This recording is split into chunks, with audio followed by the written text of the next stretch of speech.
మంచు మోహన్ బాబు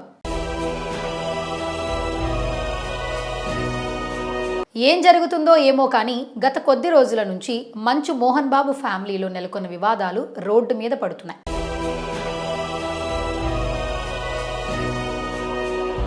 అసలు విషయం ఏంటనేది ఇంకా అయితే బయటికి రాలేదు. కానీ ఇప్పటి వరకు మనోజ్, విష్ణు, మోహన్ బాబులు ఒకరిపై ఒకరు ఆరోపణలు చేసుకున్న విషయం తెలిసిందే. అది కూడా నేనేం తప్పు చేయలేదండి. నేను ప్రేమించిన అమ్మాయిని పెళ్లి చేసుకున్నాను, అమ్మాయి కోసం పోరాడాను. దాంట్లో తప్పేంటంటే నాకు అర్థం కావట్లేదు. ఈ క్రమంలో మొన్న రాత్రి జర్నలిస్టుపై దాడి జరిగిన విషయం తెలిసిందే. అయితే ఈ ఘటన జరిగినందుకు తాను ఎంతగానో చింతిస్తున్నట్లు మోహన్ బాబు ఆడియో సందేశాన్ని విడుదల చేశారు. ఆ వీడియోలో మీడియాపై దాడిని వివరిస్తూ పలు విషయాలను స్పష్టం చేశారు. ప్రస్తుతం ఈ ఆడియో సందేశం సోషల్ మీడియాలో వైరల్గా మారింది. అందరికీ నమస్కారం. రెండు తెలుగు రాష్ట్రాల్లోని తెలుగు ప్రజలకు, భారతదేశంలో, ప్రపంచంలో ఉన్నటువంటి తెలుగు మిగతా భాషల్లోని అభిమానులకు, నా శ్రేయోభిలాషులకు, ఆత్మీయులకు, ప్రజాప్రతినిధులకు, రెండు రాష్ట్రాల ముఖ్యమంత్రులకు, మీడియా ప్రతినిధులకు నా హృదయపూర్వక నమస్కారాలు.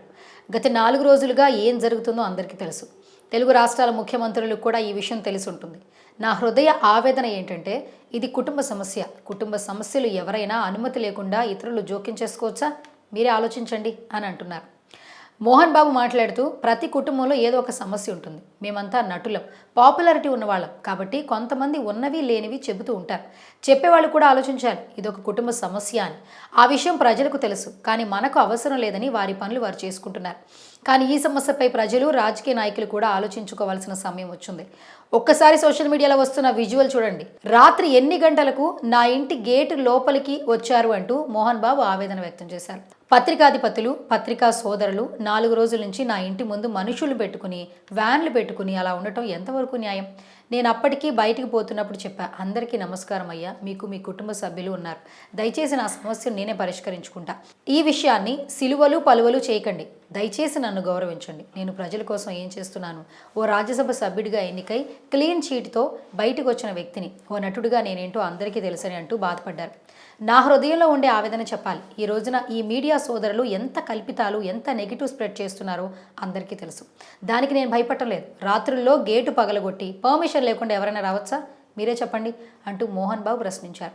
వచ్చిన వాళ్ళందరూ మీడియా సోదరులా, లేకపోతే ఎవరైనా నా మీద పగద్వేషాలతో ఉన్నవాళ్ళు అనే విషయం నాకు ఎలా తెలుస్తుంది? మీడియా మిత్రులను కొట్టాలని లేదా తిట్టాలని కాదు, నాకు ఎలాంటి దురుద్దేశం లేదు అంటూ మోహన్ బాబు చెప్పారు. నేను అందరికీ నమస్కారం పెట్టా, అయినా చెప్పినా వినకుండా అతను నాపై మైక్ పెట్టాడు. వాస్తవానికి అలా చేయడంతో నా కన్ను పోయేది. తప్పించుకున్న మైక్ లాక్కోవడం, వాడు నాపై కేకలేయడంతో ఘర్షణ జరిగింది. నేను కొట్టిన దెబ్బ అతనికి తగిలిందని పేర్కొన్నారు.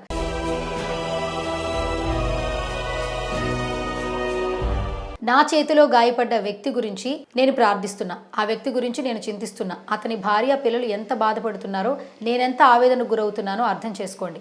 ఆ దాడిలో నేను కూడా ఆసుపత్రిలో చేరా. నిజ జీవితంలో నటించాల్సిన అవసరం లేదు. నేను ధైర్యం, సాహసం, నీతి, న్యాయంగా, ధర్మంగా బ్రతుకుతానని పేర్కొన్నాను. నేను చేసిన తప్పే, కానీ ఇంట్లోకి చొరబడి నా ఏకాగ్రతను, నా మనశ్శాంతిని భగ్నం చేశాడు. ఆల్రెడీ నా బిడ్డ చేస్తున్నాడు. నా కుటుంబ సమస్యలు నేను పరిష్కరించుకుంటా. ఇలా చేయండి, అలా మాట్లాడమని చెప్పక్కర్లే. నేను కట్టుబట్టలతో బయటకు వచ్చా.